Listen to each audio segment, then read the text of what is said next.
Assalamualaikum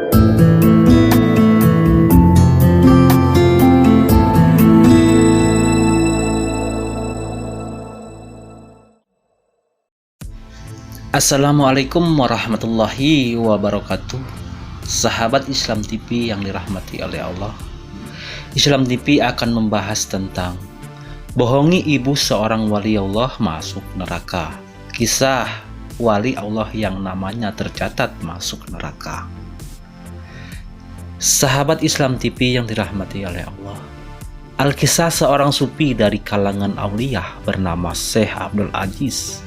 Namanya tercatat di Lauhul Mahfuz sebagai penghuni neraka.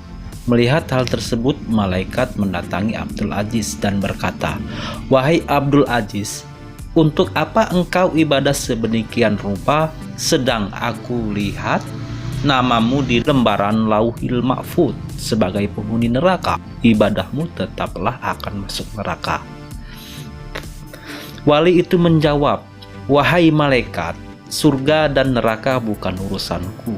Aku diciptakan oleh Allah Subhanahu wa Ta'ala hanya untuk beribadah kepadanya. Sebagaimana firman Allah, tidaklah aku ciptakan jin dan manusia kecuali hanya untuk beribadah kepadaku. Apakah aku masuk surga atau neraka, itulah haknya Allah Subhanahu wa Ta'ala." Setelah malaikat kembali ke Lauhul Mahfuz, dilihat nama wali itu telah dirubah oleh Allah Subhanahu wa Ta'ala menjadi penghuni surga. Lantas malaikat kembali menemui Abdul Aziz dan berkata, "Wahai Abdul Aziz, ada kabar gembira. Baru saja aku melihat namamu oleh Allah dirubah menjadi penghuni surga." Abdul Aziz menjawab, "Alhamdulillah. Tetapi sekali lagi malaikat, surga dan neraka bukan urusanku. Aku beribadah hanya untuk menggapai ridho Allah Subhanahu wa Ta'ala. Kalau dia ridho aku di neraka, ya itulah tujuanku, ridho Allah." Malaikat pun berkata, "Wahai Abdul Aziz, ikhlasmu inilah yang membuat Allah ridho dan merubah namamu menjadi penghuni surga." Kemudian Abdul Aziz bertanya kepada malaikat, "Kalau ikhlasku tadi yang membuat Allah ridho kepadaku, lalu kira-kira dosa apa yang membuat Allah Subhanahu wa Ta'ala murka kepadaku sehingga namaku tertera sebagai penghuni neraka?"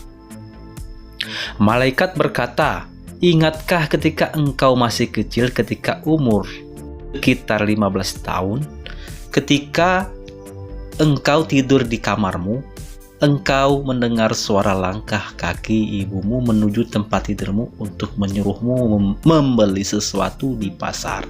Karena engkau mendengar suara langkah kaki ibumu menuju kamarmu, lalu engkau pura-pura tidur padahal engkau sudah bangun agar engkau tidak disuruh pergi ke pasar.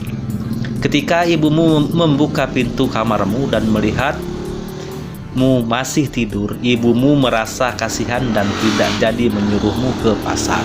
Sebab engkau bohongi ibumu lah, Allah Subhanahu wa Ta'ala murka dan mencatat namamu sebagai penghuni neraka."